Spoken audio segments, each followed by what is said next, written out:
Seorang YouTuber berinisial AF dikepung warga setelah mengunggah konten tentang bangunan liar di Jalan Pulau Timaha, Kecamatan Babelan, Kabupaten Bekasi. Insiden itu terjadi pada Jumat, 4 Juli 2025. Video itu kemudian viral di media sosial.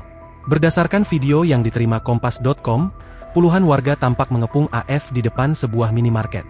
Sejumlah pria dan wanita dalam video itu terlihat meluapkan kemarahan mereka terhadap AF.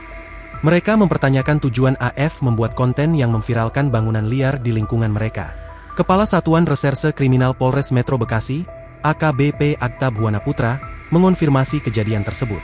Ia mengatakan insiden terjadi bertepatan dengan kunjungan Satpol PP Kabupaten Bekasi, yang sedang menyampaikan surat pemberitahuan kedua terkait rencana pembongkaran Bangli pekan depan.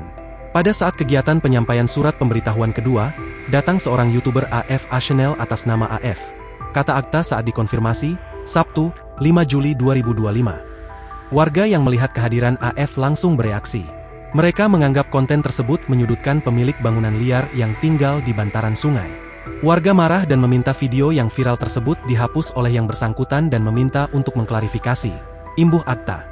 Secara terpisah, Kepala Satpol PP Kabupaten Bekasi Surya Wijaya menjelaskan, surat pemberitahuan itu merupakan langkah awal sebelum dilakukan pembongkaran terhadap sekitar 400 bangunan liar pada Rabu, 9 Juli 2025. Meski demikian, Pemkab Bekasi masih memberikan kesempatan kepada warga untuk membongkar bangunan mereka secara mandiri. Harapan kami, warga bisa membongkar sendiri bangunannya sebelum kami lakukan pembongkaran paksa. Ini demi kebaikan bersama, kata Surya dalam keterangannya. Download Tribun X sekarang, menghadirkan lokal menjadi Indonesia.